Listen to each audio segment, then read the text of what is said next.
Assalamualaikum warahmatullahi wabarakatuh dan selamat siang. Hari ini begitu cerah ya. Mudah-mudahan kita semua diberikan kekuatan serta kesehatan sehingga dapat beraktivitas dengan baik. Nah, kali ini merupakan kisah yang akan saya ceritakan adalah kisah yang sangat-sangat menarik dan juga kisah yang menurut saya menggelikan. Kenapa? Karena kisah ini datang dari Amerika, di mana ini merupakan kisah perselingkuhan antara ayah dan anak kandung. Nah, lanjut.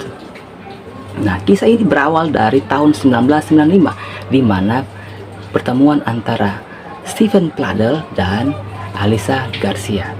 Nah, Stephen berumur 20 tahun, sedangkan Alyssa Garcia berumur 15 tahun. Mereka menjalin hubungan asmara masih terbilang muda. Bayangkan, Alyssa Garcia masih 15 tahun, sedangkan Stephen Pladel itu 20 tahun. Nah, mereka memaksakan diri untuk menjalin hubungan yang serius, sehingga 3 tahun kemudian itu mereka dikaruniai anak, seorang putri yang mereka beri nama itu Denise. Nah, bagaimana kisah yang saya sebutkan tadi, perselingkuhan antara ayah dan anak?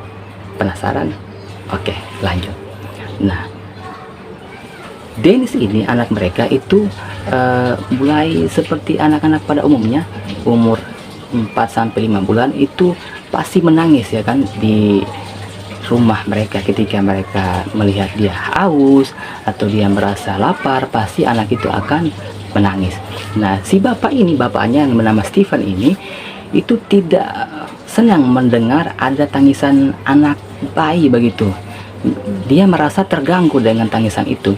Kadang-kadang itu dia mencubit anaknya sampai membiru, dan sesering mungkin dia melukai anaknya itu sehingga sekujur tubuhnya itu penuh luka membiru, luka lebam. Tapi anehnya, istrinya ini, Alyssa Garcia ini, itu tidak menghiraukan apa yang dilakukan oleh suaminya itu. Bahkan ada satu saat di mana suaminya itu emosinya sangat memuncak, sehingga pada satu waktu si anaknya ini dia letakkan di dalam kulkas dengan harapan bahwa tangisannya itu bisa berhenti begitu.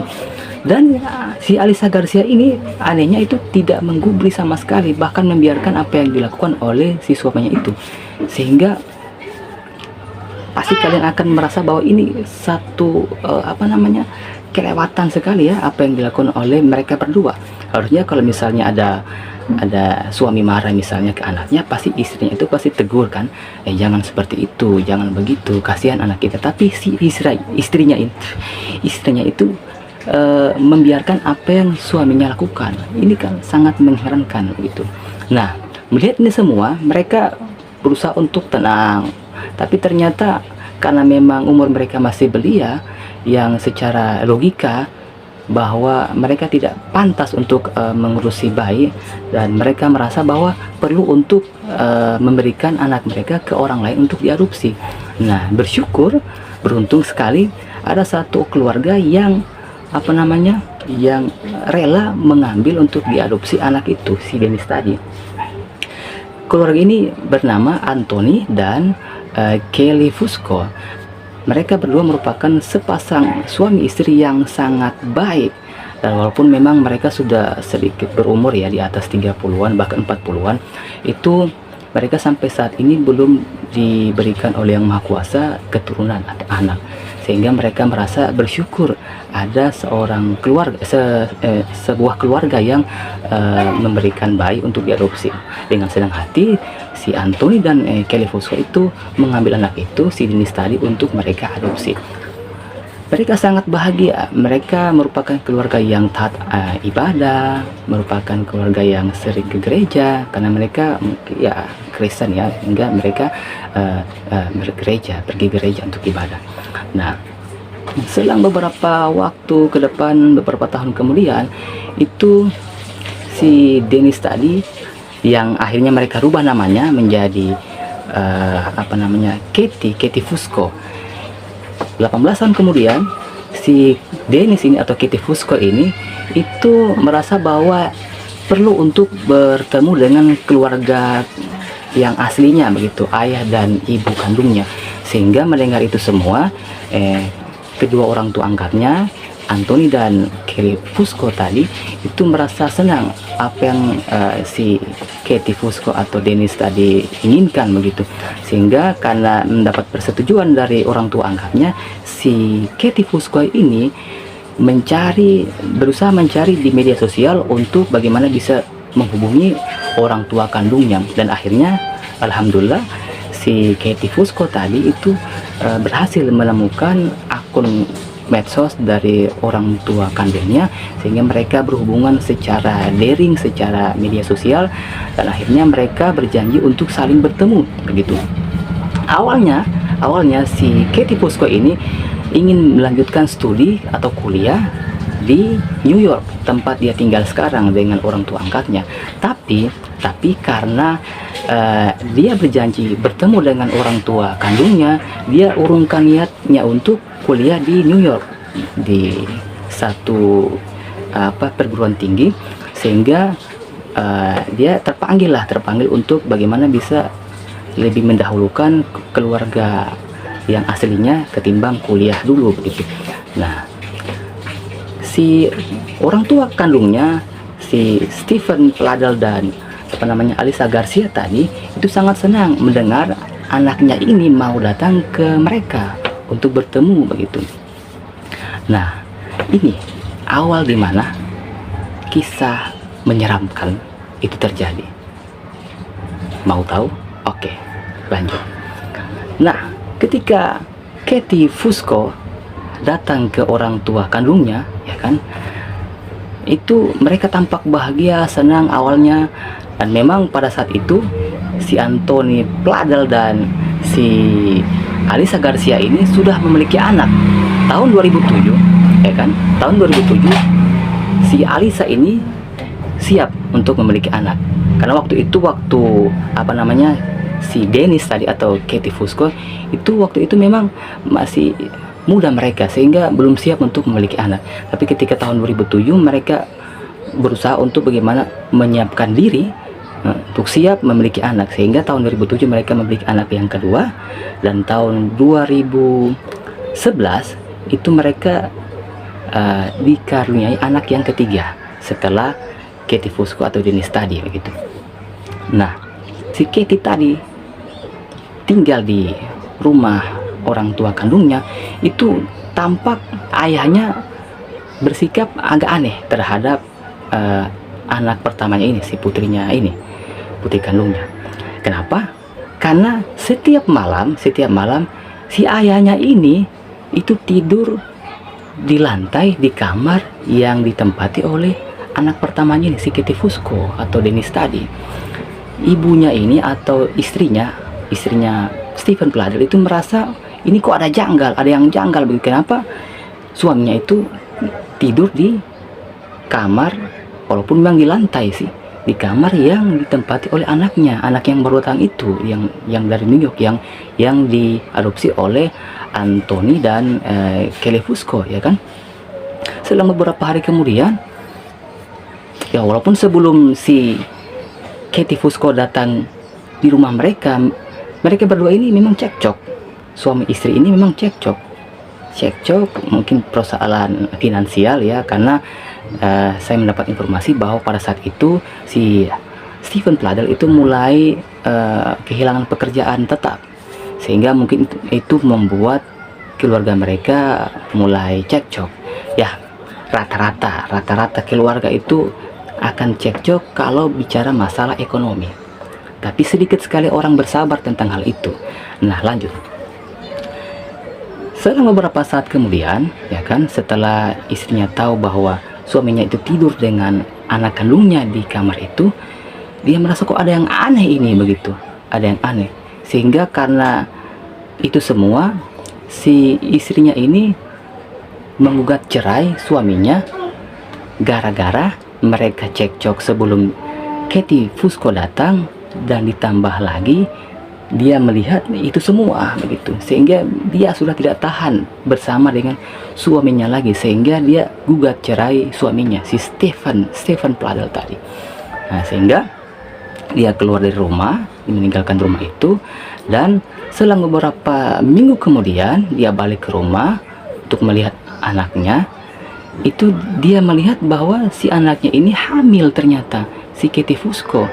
Alyssa Garcia kecewa dengan situasi itu. Kenapa kok bisa anaknya itu hamil? Pasti otomatis kalau pikiran waras ya, mereka tinggal bersama, otomatis si ayah ini yang pelakunya. Kenapa? Karena dia sering tidur dengan anaknya di kamar anaknya sendiri begitu. Sehingga karena si ayahnya ini, Stephen Pladel, ayah dari Katie Fusco, mulai terpojok, ya kan? Dan dia juga tidak ingin menyembunyikan ini semua. Dia memberanikan diri untuk menikahi putrinya sendiri, dan itu dihadiri oleh orang tua angkatnya, si Anthony dan Kelly Fusco, di satu tempat peribadatan begitu. Mereka menikah, ada fotonya terpampang, ya kan, ada fotonya. Sehingga apa ya, menurut saya ini sangat menggelikan, ya kan. Kok ada seorang ayah mau atau tega menikahi putrinya sendiri begitu. Selang beberapa bulan kemudian, anak yang dikandung oleh Katie Fusco, anak hasil hubungan antara ayah dan anak itu lahir, dan mereka namakan Bennett. Nah, Bennett ini lahir, ya kan. Nah, mau tahu nggak kenapa sampai mereka berhasil menikah? Itu ternyata karena mereka mengelabui sistem hukum yang ada di negara itu. Karena kan nama si anak ini Katie Fusco. Nah, itu yang mereka manfaatkan sehingga dia bisa menikahi atau melanggengkan hubungan mereka di pernikahan secara legal begitu. Nah, bangkai ketika disimpan rapat pun tetap akan tercium, walaupun rapat pasti akan tercium karena bau busuk itu. Sehingga beberapa saat kemudian kepolisian di daerah itu, ya kan, mengetahui bahwa ternyata mereka ini sedarah. Nah, di sana, di sistem hukum di sana, pernikahan saudara itu tidak diizinkan karena itu itu melanggar hukum. Itu dituntut dengan hukum perzinahan ternyata. Sehingga bukan cuma di Indonesia, ternyata di daerah lain seperti Amerika pun yang katanya bebas itu melarang seorang ayah dan anak itu menikah begitu. Sehingga polisi tahu dan akhirnya menangkap mereka berdua untuk diinterogasi. Walaupun mereka ditahan, ternyata mereka bisa membayar jaminan, ya kan, dengan catatan si suaminya atau ayahnya, ini suami sekaligus ayahnya ini, tidak diizinkan untuk bertemu dengan istri sekaligus anaknya ini. Menggelikan, istri sekaligus anaknya tidak diizinkan bertemu sama sekali. Dia hanya diizinkan untuk bertemu dengan si Bennett, anaknya sekaligus cucunya mungkin. Oh tidak, anaknya, karena hasil hubungan antara si ayah dan anak si Bennett itu. Nah, karena hubungan diawali dengan hal-hal yang tidak baik, apalagi hubungan saudara, apalagi hubungan ayah dan anak, sehingga itu tidak tidak mendapatkan restu Tuhan atau alam. Sehingga apa yang terjadi, ada rentetan kejadian yang memang memilukan, yang memang menyedihkan. Mau tahu? Oke, lanjut. Jadi si Stephen Pladel itu galau kan, merasa galau, tidak bisa bertemu dengan istrinya sekaligus anaknya. Dan di satu sisi, si anaknya ini sekaligus istrinya ini, Katie Fusco, itu ternyata mulai tersadarkan dengan situasi di mana dia ingin bercerai dengan ayahnya sekaligus suaminya. Dia telepon si suami sekaligus ayahnya ini, Stephen Pladel. Halo, saya ingin bercerai dengan Anda. Pokoknya kita harus pisah, bla bla bla bla. Oke, selesai. Nah, si Stephen Pladel ini merasa bahwa dia dicampakkan, dia stres, dia marah, sehingga atas kemarahannya ini dia datangi anaknya Bennett ini dia bunuh, dia cekek, dan mayatnya ini itu ditaruh di dalam lemari, ya kan, dalam lemari. Tidak hanya itu, dia tidak merasa puas dengan itu, karena dia merasa kecewa dengan istrinya atau anaknya juga itu, sekaligus anaknya itu, dia datangi tempatnya, karena si Katie ini ternyata sudah balik ke orang tua angkatnya, si Anthony dan Kelly Fusco di New York, Amerika. Dia datang ke sana, dia datang ke rumah itu, tapi tidak masuk ke dalam. Dia memantau dari luar pergerakan keluarga itu. Nah, satu waktu mereka keluar, Anthony dan Kelly Fusco. Mereka pergi untuk ibadah. Si Stephen Pladel melihat itu, ini merupakan kesempatan katanya. Kayaknya dia merasa ini kesempatan. Dia kejar mobil itu, kejar di tengah jalan, dia berhenti, dan apa yang terjadi? Mereka berdua itu ditembak mati oleh si Stephen Pladel, ditembak di tempat.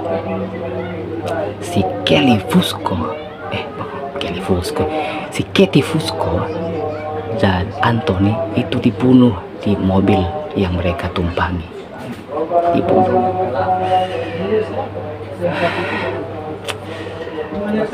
Mereka mati, tapi si Stephen Pladel itu tidak lari. Setelah membunuh mereka berdua, ternyata itu di luar dugaan. Ini di luar dugaan ya. Ternyata dia bunuh dirinya sendiri dengan menggunakan pistol. Dia membunuh dirinya dengan menggunakan pistol sehingga mati. Jadi susah juga cerita ini ya, memang apa ya, ini cerita yang ada kandungan menyedihkan, menggelikan, pokoknya campur aduk, sehingga apa ya, kepolisian daerah itu menemukan mayat Bennett, Katie Fusco dan Anthony, dan dia sendiri, si pembunuh tadi, Stephen Pladel. Ini menjadi pelajaran untuk kita semua bahwa ternyata apa ya, kita harus beragama, kita harus taat terhadap aturan agama, sehingga hal-hal yang seperti ini itu bisa kita hindari, ya kan. Kalau Islam kita sholat, kalau Kristen kita ibadah, begitu, sehingga hal-hal seperti ini itu tidak akan terulang kembali. Oke, demikian saya capek bercerita. Semoga ini menjadi pelajaran untuk kita semua, dan semoga hal-hal seperti ini tidak menjadi kisah kita semua. Auzubillah, mudah-mudahan tidak. Demikian. Assalamualaikum warahmatullahi wabarakatuh.